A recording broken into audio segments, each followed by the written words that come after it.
What is good people? You are now listening to the latest episode of the At the Plate podcast with Danny Foxworth. I am your humble narrator, Danny Foxworth, and today we have an extremely special guest. She's one half of the What's the Tea podcast. She hails from the Bay Area. She's a Broadway enthusiast. She's the author of one of my all-time favorite tweets on planet Earth, the infamous Jaws Morant tweet. And to paraphrase the Bay Area legend Andre Nicotina, true town biz, she get it how she live. She like cold cash, so she keep it in the fridge. Ladies and gentlemen, Nic Ju is in the building. Nic Ju, how are the goings of your doings on this fine evening? That's a great intro. Thank you so much. I'm doing great. Thank you for having me. I'm so happy to be here. Yay! Yay! So, the What's the Tea podcast, we were just talking before we were recording about how I was listening to y'all's latest episode, and one of my favorite segments that y'all have is the Meanwhile on Twitter segment. And y'all were talking about the video regarding Chris Brown's dancing, and somebody had a caption that said, something to the effect of Beyonce can never do this. In the quote tweets, the ratio was just super off balance. And one of my favorite tweets that you rattled off was, he dances like a roaster got hit with a can of Raid. And I had to stop what I was doing at work and compose myself. They set him up. Yes, they did. First of all, how did you and your co-host R to the Edgy, which if y'all aren't listening to What's the Tea, you're missing out. How did you and your co-host R to the Edgy, how did y'all link and start the podcast? So it feels like forever ago. This is actually our 10th year doing the show, which is crazy to me. That's a long time. Right. So Reggie and I met, I want to say 2008, through another mutual friend of ours. We were doing a fundraiser performance for a theater that we had both worked at. And we linked on Facebook at first, and we were like way back in the day on Yahoo Chat. And we just kind of clicked instantly, chatting while we were both working. And then when we met in person, it was like, oh my God, this is like my person. I've never instantly clicked with somebody like this. And everybody around us was just sick of us instantly because we were just freaking frack, So I was moving, he was moving. We were sickening. We would talk on the phone every day for like hours at a time. And so we were about to be separated by a whole country. And I think like when we went to meet Rod and Karen in Charlotte, just sitting down talking to them, they were just like, this is it. This is a podcast right here. And Reggie one day was just like, why don't we start a podcast? This will be a way that we could talk every week. And 10 years later, almost every week, here we are. And it's funny you mentioned Rod and Karen, because that's the first time I became familiar with you and R to the Edgy was when y'all were on their podcast. And whenever I heard y'all, I was like, I need to get in touch. I need to get in tune with their podcast. And it's been on ever since. And it's been a long time. That's crazy. I appreciate it though, because we be struggling, like audio schedule, and the people who love us, they love us and they just don't care. Exactly. You don't need to be professional all the time. Mm-mm. Sometimes that unprofessionalism is what is so endearing to your audience. Because it's really just us talking on the phone. And sometimes we have to like text each other like, hey, we're recording. Like, don't say that. All right. Moving on to, I know you are a huge baseball fan, and especially being from the Bay Area, which is a hotbed of talent as far as baseball players go. How did your love of baseball start? And what were some of your earliest memories? It's interesting. So I come from a baseball family. My dad played baseball when he was younger. And then my brother was a 3-sport athlete. Eventually, he had to choose football and basketball, like most Black athletes have to do once you go to high school. And I played softball myself. I'm more of a performer, as you mentioned in the intro. And sports did not come that well to me, but softball was the best sport that I played. And really, that's how it started. Cool. So, Oakland A's. I mean, you're in the Bay Area. You got your choice. Everybody got choices. Right, between right. Hey, come on, choices. Come on, eat, easy, easy. Yup. Between the Oakland A's and the San Francisco Giants. What was it that made you hitch your wagon to the Oakland A's? I mean, I'm from the East Bay. Like, we don't really do that San Francisco stuff I where I got you. live. But so I actually have a very interesting A's origin story. I originally used to collect baseball cards, and Cal Ripken Jr. was my favorite player. Really? So I was like, Orioles fan. Okay. Yeah, interesting. I think I just like the colors. And at the time, I was like, oh, he's cute or whatever was wrong with me then. But my brother played high school football with Dave Stewart's nephew. And Dave came to one of their games. And I was very young. I was probably like 9, maybe 10 years old at the most. And my mom knew who he was, but I didn't know who he was. And so she was like, she's really into baseball. Would it be a bother if she talked to you or whatever? So little Nicole just like chatting it up. And like Stu on the mound, he's very stoic, he's very gruff. And I vaguely remember this is one of those memories that, like, if my mom couldn't validate it, I would almost feel like it was a dream. But I just talked to him the entire game and like asked him a million baseball questions. And at the end of the night, I was like, my mom told me you play baseball. Like, what team do you play for? And he's like, I'm a pitcher for the Oakland A's. I was like, well, that's my team now. Oh, wow. Right. You got to meet Dave Stewart. Right. He was one of my all-time favorite pitchers. I mean, Same. that long stare down. Mm-hmm. Look at you like this before he starts his windup. Oh man, Smoke. Is this nothing but smoke? And it was Mm-hmm. rare that you would see like dominant black pitchers, especially in that era. Right. And he always stood out to me because of that. Mm-hmm. So, what are some of your favorite moments as a fan of the Oakland A's? Definitely the dream season when we had that, like, I think it was a 28 game streak. We ended up winning the AL West that year. I cannot remember the exact year, but it's the year that Moneyball was made off of. I went to so many of those games. It was incredible. But like, number one, my really good friends who are also diehard Oakland A's fans, they got married at the Coliseum. We call it Wow. the Coliseum. It's like O.co or something now. So there was the whole like wedding happened during batting practice on the third deck. So we're like on the deck in the stands, and the batting practice is going on behind us. We go Mm-hmm. inside for the reception and then come back out and watch the game. I think I passed out around the 5th inning because it was just too turned, but it was an incredible. So like when the minister pronounced them husband and wife, Mm-hmm. they were wearing jerseys, and like all of her bridesmaids were wearing jerseys and jeans or whatever. And so her sister snatched off her maiden name off the back of her jersey, and it was her married name underneath. It was so That's dope. so So dope. dope. Yeah. Wow. And another thing that I love that I saw you post on IG is you were at an Oakland A's game one time, and you brought the actual scorekeeper book with you, and you were filling it out manually. And my Yeah. mind was so blown because I hadn't seen anybody do that since I played Little League. Like one of the team moms would always be in the stands during our games, keeping tabs of everything. And that was just the coolest shit I ever seen. Just the fact that you're so old school with that method and you're still keeping it alive. That I greatly appreciate that. The world needs more like you.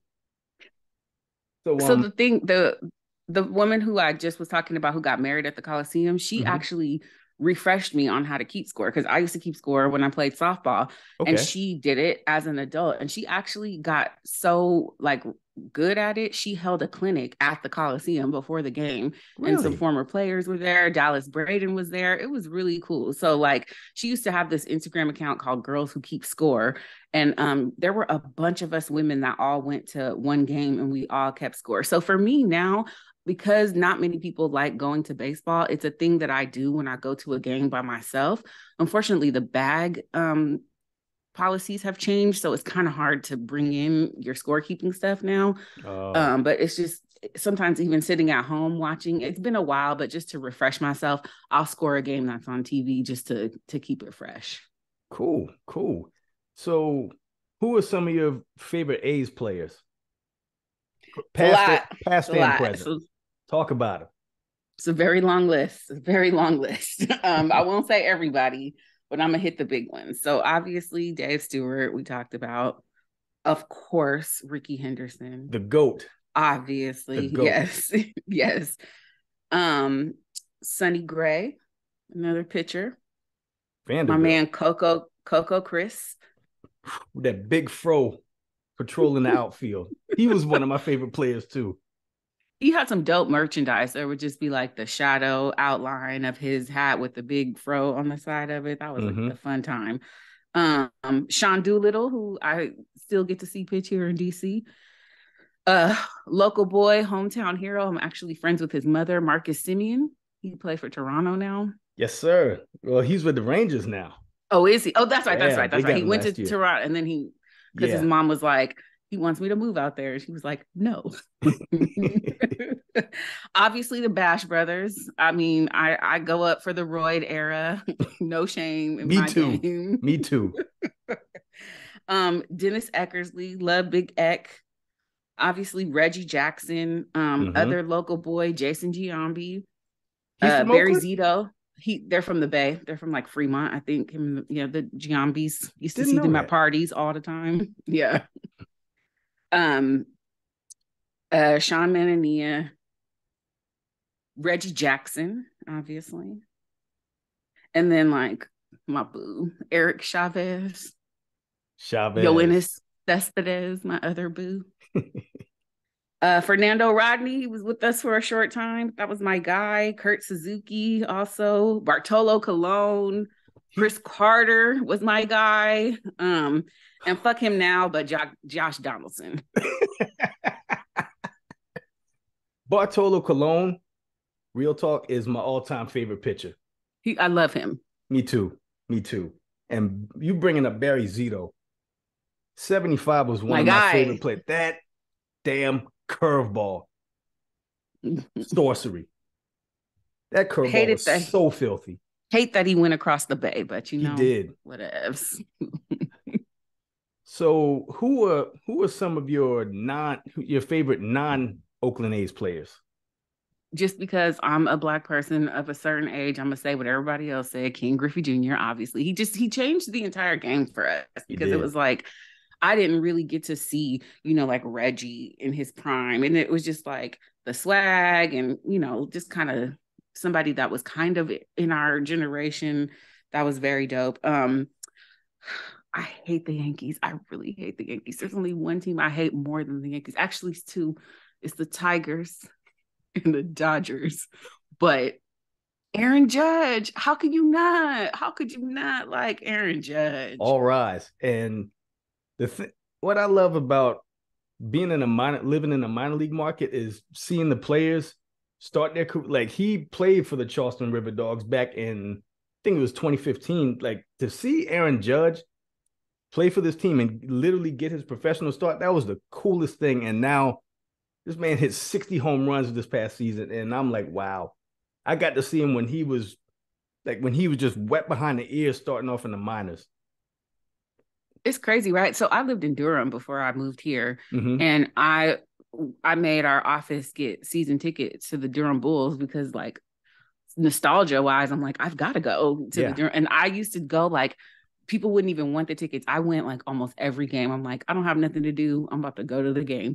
And just like the intimacy of the AAA ballpark, it is so dope. But it's like heads up at the host. I've seen people get toe up because they're not paying attention or whatever. But like every time you hear the back crack, you need to pay attention. But it is so dope to see that young talent, like especially up close like that. Yeah, I went to my first Durham Bulls game it was like late September of last year. And I had such an awesome time. I love that park. I got to get back there. And then like, I have a thing for dudes who have interesting names. If you have an interesting name, I'm probably going to check you out, especially if you're Black. So like LJ Hose. I loved him. Yeah. And the number 0 Hose. Yes. 0 Hose. And Mookie Betts. Speaking of dope ass names. I talked about Cal Ripken Jr., Adam Jones, another Oriole I really like. Fernando Tatis, he's the one that I was watching most recently. If I'm jumping ship, I was jumping to San Diego because Bob Melvin over there, like, might as well. Tim Anderson.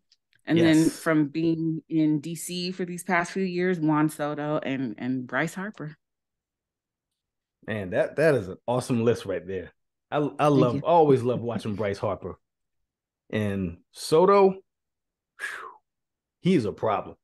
And now he's in San Diego too. There's like all things are pointing for me to be a San Diego fan. It really is an embarrassment of riches with the Padres right now. And shout out to Black Rob. I'm gonna have him on at a certain point too. But yeah, and then God, that team is so loaded. It's really unfair how loaded they are from top to bottom.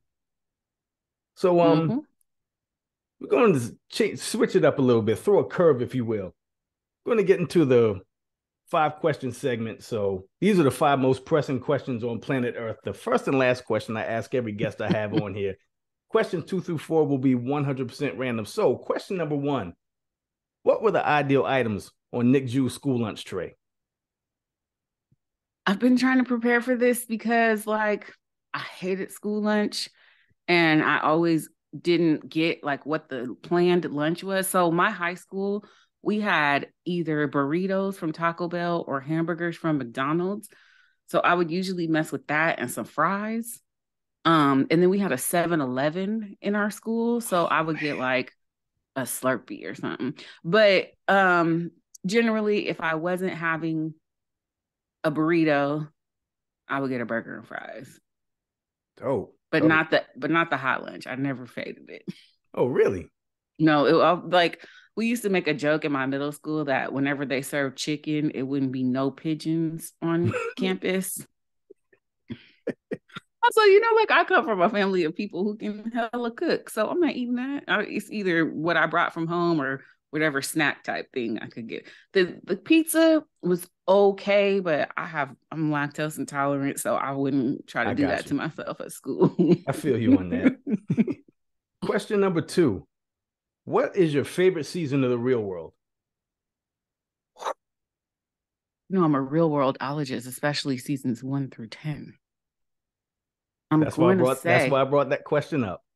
It's a good question. It's a good question. I'm going to say a small tidbit about Nic Ju. I did audition for the Hawaii season. We actually stood in line in Berkeley with Amaya. She was hella cool. Really? And then as soon as we sat down to the table, she overtook the entire conversation. She told us her entire life story. Like she was like, I was sexually assaulted when I was this age. I did it. We were just sitting there like, okay, wow. Well, she's getting on the show. But I watched Hawaii and I was like, oh yeah, I'm good. I'm really glad I was not selected. But my absolute favorite season of The Real World is 3, San Francisco. Yeah, was that the one with Puck? Mm-hmm. Oh God. Who I don't know, but I know many people who know him because he's from Fremont, which is not too far from where I'm from. I'm trying to think who else was on. There's was that the Muhammad? Muhammad, Pedro, Judd, Pam, yes, Corey, Rachel, who's now a Fox News correspondent.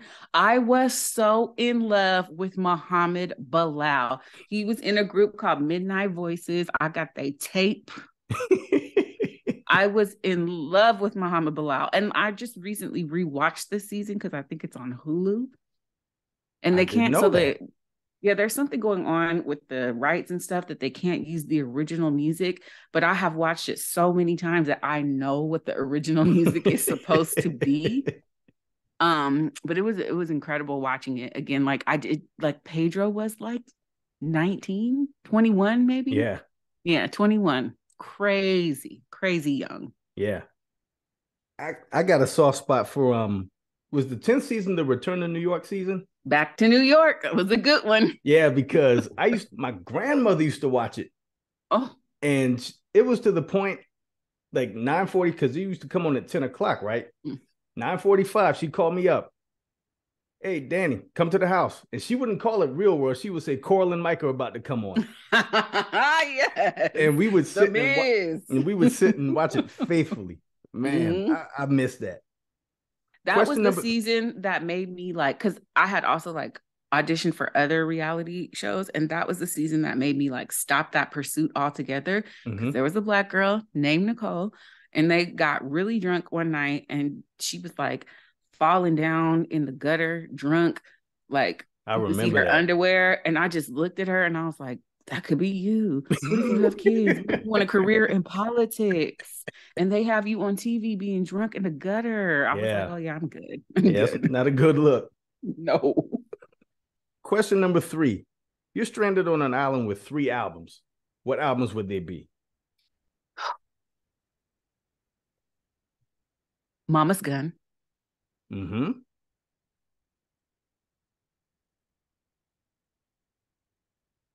Joni Mitchell Blue. Okay. Some good choices. I'm gonna want some rap. Good Kid, Mad City. Yak, yak, yak, yak. Man down. Where are you from? Oh man, those are some excellent choices. Mama's Gun, got Joni Mitchell and Kendrick Lamar. Yeah. You really can't go wrong with that. Nope. See, question number 4. Who's on your Mount Rushmore of Bay Area ball players? Like from the Bay Area or played in the Bay Area? From the Bay Area. That's interesting because I don't really know where people are from. That's gonna have to change to played in the Bay Area for me because I don't really be knowing where people are from. Okay, we'll go with that. It. Only because like obviously I know his mama is gonna be Marcus Simeon. Mm-hmm. Barry Bonds, because you'd be a fool to have a baseball Mount Rushmore without Barry Bonds. I'm definitely putting Big Eck, Dennis Eckersley on my baseball Mount Rushmore and Reggie Jackson. Ricky Henderson. Oh, yeah. Yeah, Ricky Henderson. Yeah, Love switching that. All right, question number 5. What was the last thing that made you laugh uncontrollably? I've been thinking about this too, because like I've had some good laughs recently, but I was in New Orleans in November with Charmaine and my brothers, and we were in this club, and this man was so funky, and we thought that he was unhoused. So we were trying to be cool about it because we're good people. We're not gonna laugh at the stinky man who don't have nowhere to live. But then we started looking at him, and he had on like workout clothes. So he just like came from the damn Golds, funking it up in the club. And then he pulled out one of them, what you call it, an MRE? Them like army meals, the like freeze dried army joints. Yeah. And he started eating it, and we just lost it. And like in the club? In the club, in the bar, like sitting at the bar. And he was so funky. It was like the smoke and stuff was coming up off of him.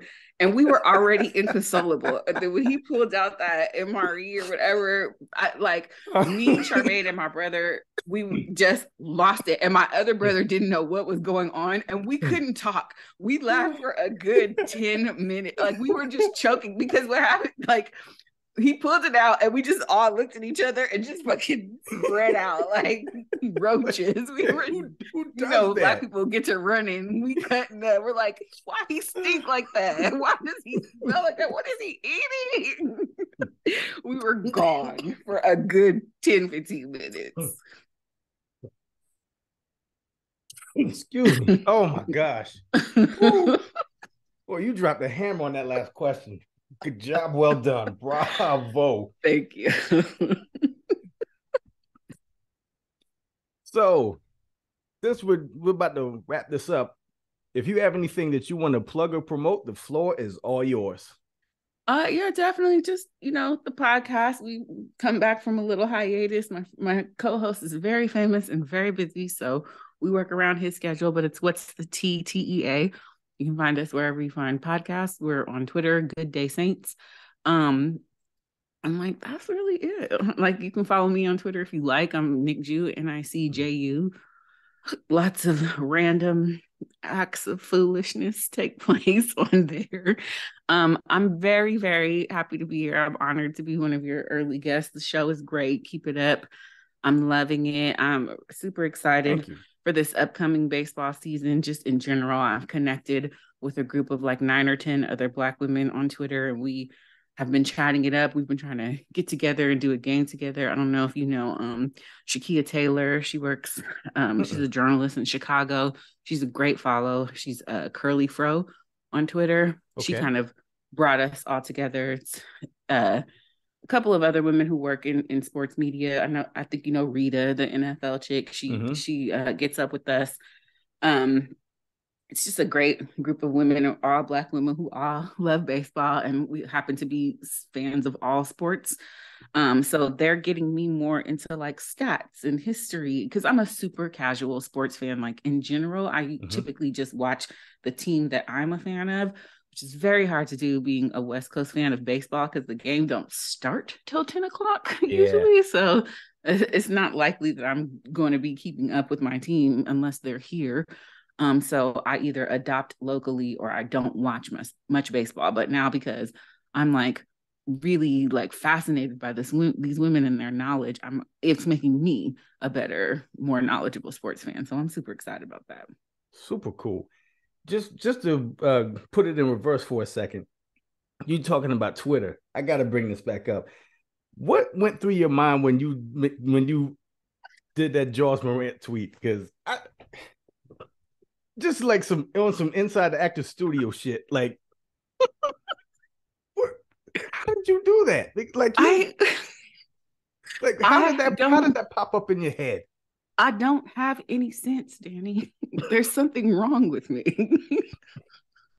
And the sad part is the original tweet has been deleted. So it's just my little quote tweet hanging over nothing. But this dude posted a picture of him with like a mouthful of diamond encrusted grills, but he has the biggest teeth I have ever seen. And he kind of looked like Ja. So I had to hit him with the Jaws Morant. I don't know what it is about young rappers. Like when they come into some money, it's like the first thing they do is just buy some furniture for their mouth is just too big for the room. My God. Oh man, they my God. Gotta find better ways to spend their dough. Or like fix the teeth you have and make them look like regular teeth. That's a good solution too. It's like when women get their body done and their teeth be looking raggedy. I'm like, I see the vision. I just don't understand the order. Yeah. It's like I guess you get your body done, somebody else pays for your teeth. Yeah, and they just get BBLs for their teeth. Lord have mercy. But people, if you've made it this far to this episode, I greatly appreciate it. Keep listening. Thank you for listening. Like, download, subscribe. You can find me on IG at Danny Foxworth 843. You can find me on Twitter at Foxworth Danny. And for Nic Ju and myself, this has been another episode of At the Plate. And until next time, y'all be good. 3 strikes.